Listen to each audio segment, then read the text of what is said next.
Hello BookTube, I'm Shawn the Book Maniac. Welcome back to my channel. Here I am with a joint review of Country Dance, a 1932 novel by Margiad Evans, a Welsh novel, but it's complicated. Margiad Evans is the pen name for, what's her name? Peggy Whistler, who was English, but she had a lifelong identification with Welsh culture and Wales. And this is very much a story about the border between Wales and England. It's one of the most compelling novels I read this year. I can't recommend it highly enough. I'm not going to say very much because you're going to hear in a minute from Charlotte of Tired Mama Tries to Read. And she knows this novella inside out and backwards and actually did academic research into it. So the bulk of this video will be her, but I just want to preface it by telling you a few of the reasons you should read it. So let's start with the superficial. They're practically giving this book away on Kindle. It's also on Scribd, which is where I first read it, but I loved it so much that of course I had to order a paper copy, so here's the paper copy. It is very accessible despite wonderful challenges and complications. The challenge that I want to talk about it is this border mystique about the book. So it's the story of Anne Goodman, a young woman torn between the struggle for supremacy in her own mixed blood. In other words, her father is English and her mother is Welsh. So she's mixed. And she and all the other characters keep going back and forth between the borders. And it's confusing. So this is not a spoiler. Charlotte agrees with me that this will actually help you get into the book because it is a destabilizing, wonderful thing about the story. For the most part, except for the people that are going back and forth, or mixed marriages like Anne's parents, all of the Welsh characters in this novel are in England, close to the border. And all of the English characters in this novel are in Wales, close to the border. Like I say, mixed marriages don't count and people go back and forth. But in terms of where people are planted in this story, they're on the opposite side of the border to their nationality. So that is fascinating. This is a novel about borders. It's about the borders within the psyche, the borders within culture. There's animal borders, there's a gender border. Anne often breaks out of the confines of what it was like to be a woman in 1850. Let's just listen to the first paragraph of section 1. Gabriel gives me this book, telling me to write in it all I do for him to see, until we shall be married. And when that will be I do not know, since I am to leave 12 poplars and look to my mother. Okay, so 12 Poplars is on the Welsh side of the border, and Anne had been staying with some cousins or something, and she comes home to look after her parents, look after her mother, her Welsh mother, on the English side of the border. And she has a fiancé, Gabriel, who's English. So this sets up, what is the purpose of this text? It's for her jealous boyfriend to monitor her. The text and Anne's journal comes to take on a different purpose later in the story, but that is the genesis of the text. And a lot of it is about fidelity, but it's also about gender policing. So there's so much interesting stuff told in a really almost breezy, dramatic, almost mythic way. It's a tragic story about love and identity and borders. That's just about all I want to say. The only last thing I'll say, I'm not going to read the quote, but in the middle of the book, there is a group of Welsh people and a few British people drinking on the Welsh side of the border, and the British guy stands up. I think it's actually Anne's Gabriel who's mentioned here. I won't give his status at that time, read the book, but he gets up and makes a toast to England. And then a Welsh guy stands up, makes a toast to Wales. And one woman, her name is Gwen, you'll get to meet her in the story, but for the purposes of this anecdote, it's not important, but she stands up and toasts the border. So if that sounds good, this is a one-sitting read that you won't easily recover from and that will keep you thinking and make you want to reread it for a long time afterwards. So without further ado, Charlotte's spiel is absolutely wonderful. So sit down, get yourself a cup of, what do they drink in Wales? I don't know. and have some Welsh rabbit and enjoy. Thanks for watching, and here's Charlotte. Hi, I'm Charlotte of Tired Mama Tries to Read, and I'm here to do part of a joint review of Country Dance by Margiad Evans. I have read this book with Shawn of Shawn the Book Maniac and Ange from Beyond the Pages, and I'm so happy that they enjoyed it because I've read this book probably half a dozen times before because it was part of my PhD thesis. A very teeny tiny part, but it was nevertheless quite a crucial part. So I came at it from a perspective of having read it quite a lot of times, looking for quotes, just digging it for material. And this was probably the first time I'd read it from cover to cover just for pleasure. And I found tons of stuff in it that I probably didn't even remember in the slightest because at the time it wasn't useful to me for my arguments that I was making. So I really enjoyed rereading it with them, and they had some really interesting insights. So we've kind of divided up the themes vaguely, and I'm gonna just tell you a little bit about the Library of Wales Press, which is the publishers that is Parthian are the publishers, but the Library of Wales is the series. Just a little smidge to give you an insight, and I'm going to talk about the language within the book as well, and then a little bit about Wales because I live in Wales. I've lived here since I was 4. I'm actually technically English. My mother is from Brighton, which is all the way down in the south of England, and my dad is from Newcastle, so that's all the way in the north of England. You literally couldn't get to 2 parts of England further apart. So I've got an interesting mix going on in my own background, and then I've lived in Wales since I was 4, and I speak Welsh, so I kind of feel Welsh-ish. There's a great quote by a Welsh writer called Glyn Jones, and he says something like, I believe any man can be a Welshman as long as he is willing to accept the consequences. So I feel willing to accept those consequences.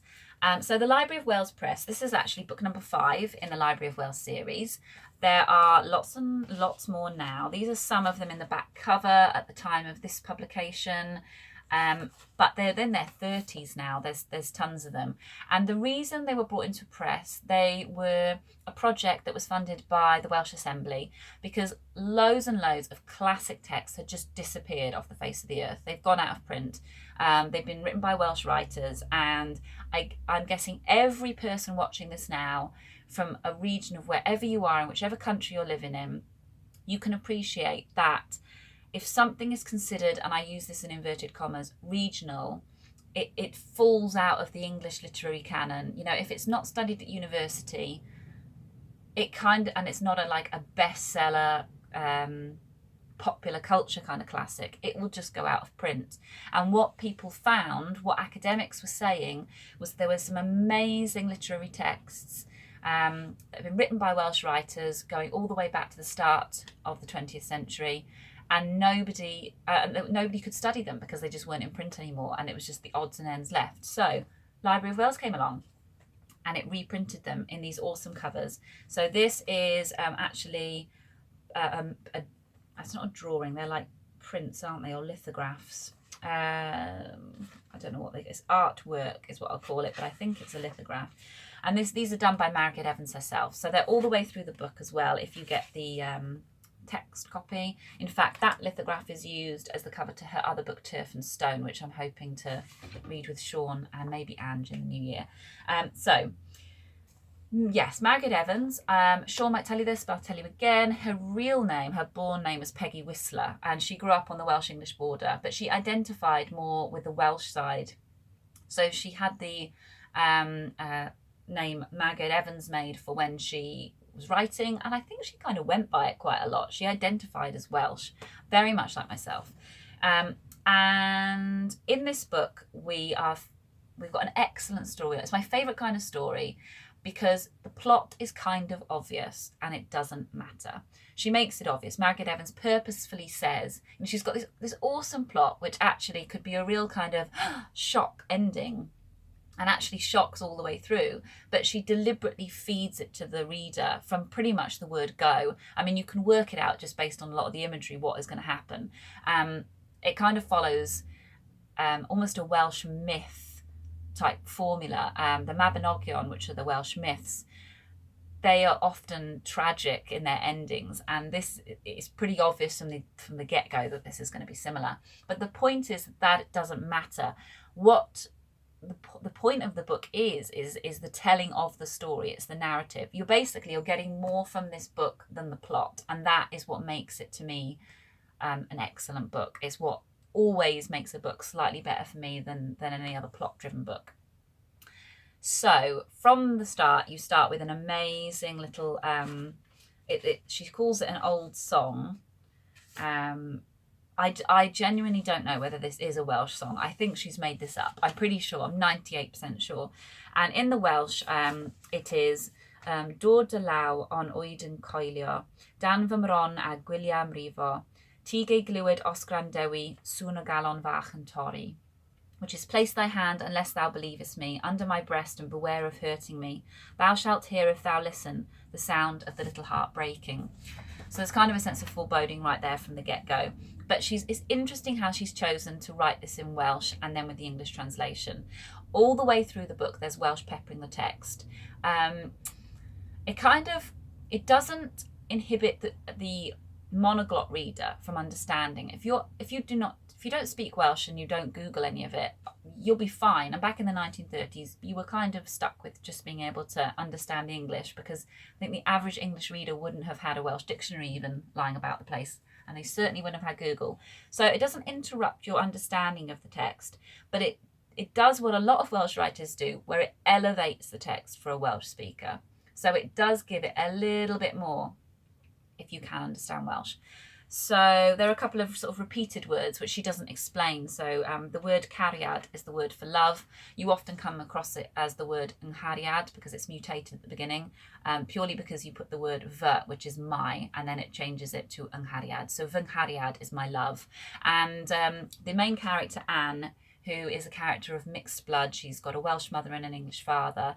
She is being romanced by both an English shepherd called Gabriel and her Welsh master called Evan ap Evans. And Evan ap Evans often calls her fy nghariad. So you don't necessarily know, if you don't speak Welsh, that he's using a term of endearment. You have to rely on Gabriel's reaction. Now, Gabriel, even though he's English, he understands what that means. And you have to rely on his reaction to kind of sense that it's some kind of romancing term. So there's little things like that she does, and the reason I'm drawing attention to those differences is that an area of interest for me is how a book written in English can be about Welsh. This is like the age-old thing, you know, there's a lot of Welsh writers who express almost anti-English sentiments, but they're doing it through the vehicle of the English language, which is seems tricky. And she does it awesomely well. She has little tricksy things that she's got up her sleeve. So she does things like, she has, there's a death scene of Anne's mother. That is not a spoiler. It is obvious it's going to happen. Her mother is quite sort of frail, and Anne does a lot of the work. When her mother is dying, her mother, who is Welsh born and bred, but who has ended up taking on an English identity for her English husband, she just loses the ability to speak English. She almost regresses, and she has to go back to her Welsh language in order to communicate that she's dying. So you've got a death scene here where one character is refusing to speak English. How to make the reader understand? Well, Margiad Evans tells you that Mrs. Goodman is speaking Welsh. So then you have a scene where Anne says, "Father is here," I tells her. She grasps my wrists. "Oh, be quick, Anne, dear, be quick, I am dying." So it's in English, it's all in English, but you know from what has been said that that is actually happening in Welsh. "At last I tells my father to say, Rwyf yma wrthych ymyl," which means I am here by your side. It's not actually written in correct Welsh, but we'll just ignore that. "He tries word for word after me, and she smiles as best she can." So there you do have a bit of Welsh, and it's not translated. And the character speaking that Welsh is the English character. It's her father who is repeating it word for word so that his wife will understand. I mean, such an interesting way of doing it. She could have just had the mother speaking Welsh and, you know, the explanation of what that means, but she flips it so that the Welsh speaking character is is actually, as we read it, saying things in English but speaking Welsh, and the English character who can't speak Welsh says a sentence in Welsh that we can't understand. That sort of thing is quite common in there. It's not something that drags you along. It's not something that necessarily makes you stop because the narrative is so compelling, but it's there. These little tricks are there so that if you come to do a second reading or a third reading or a fourth or fifth like me, you're getting more and more and more. And it's all building up there. You might not clock it consciously, but it's all building up there to just totally mess up your idea of who is Welsh and who is English and which side of the Welsh border are we on at the minute. She's doing it on purpose. She's trying to muddy the ground in order in some ways to kind of alert you to the fact that it doesn't matter. You know, all these characters think it matters who's Welsh and who's English. Anne thinks that when she's got to choose between Gabriel or choose between Evan ap Evans, that she's got to choose one side of her identity. And Margiad Evans is kind of leading her towards Wales, but she's also kind of saying, look, it doesn't actually matter at the end of the day. There are combinations of the two going on all the time. And language is important in the sense of it's a sign of hierarchy. So at the top, you've got English, which is absolutely the case in 1930s Wales when this book was written.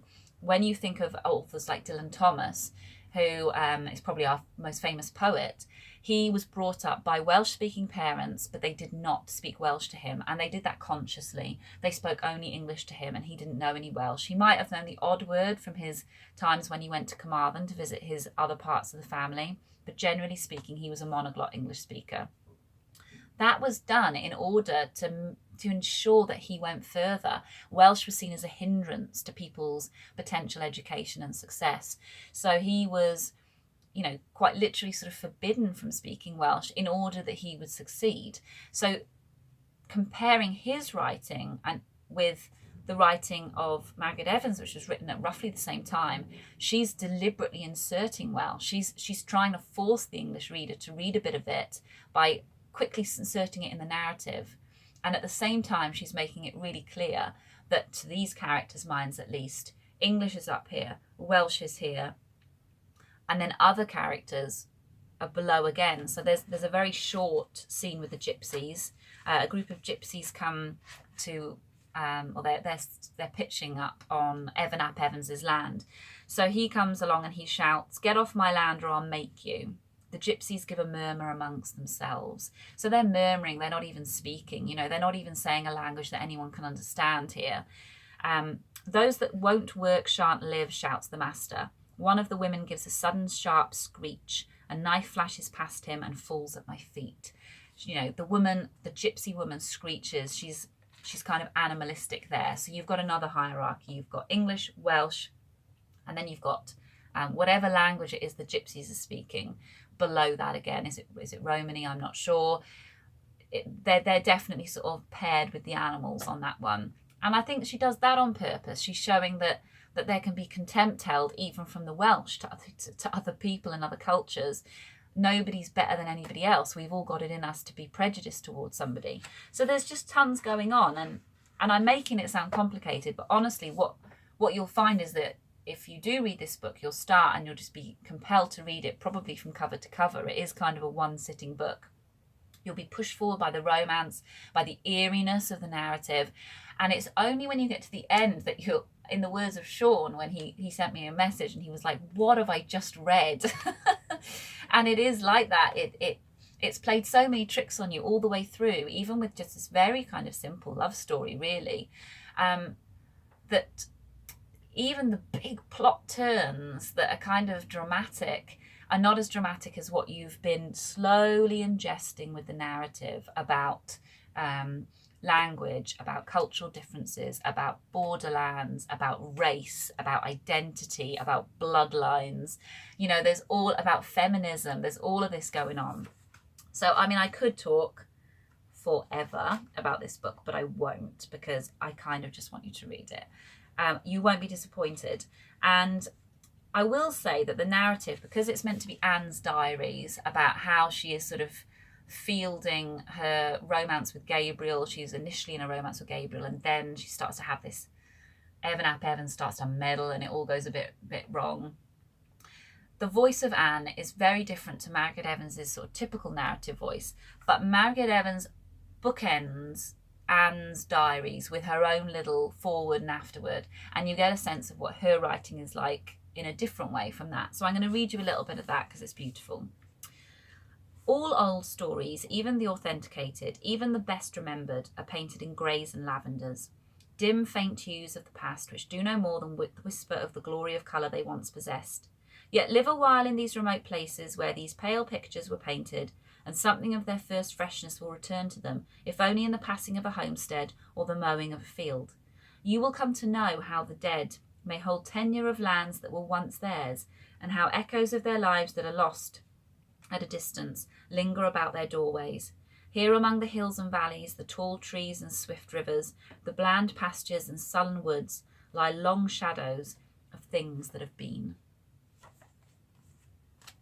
It's really good. She's also got a couple of other books. One of them is The Wooden Doctor, which kind of talks about her health problems that she had. She had epilepsy. And another one is Turf and Stone, which I can't actually remember what it's about, but it's a novella very much similar size to this one. And I've never read Turf or Stone, so I'm really excited to read that. And I'm hopefully going to be reading it with Shawn and maybe Ange. I wasn't sure if she said yes in our last message. So yeah. Actually, you did say yes, I remembered now. So yeah, we'll hopefully be reading that in the new year. So this is Country Dance, Margiad Evans. If you go on the Parthian website, which I'll send Shawn the link because I think he's going to put these videos together. I'll certainly put it in the link on my channel. You can look at this book and see all the other books that Wales has to offer. And I can assure you that they are all classics. They're not like it's a small publisher publishing just whatever it can get its hands on. These are resurrected classics that are taught in universities. And they're also just really good to read at home. Okay, thank you for watching. Bye.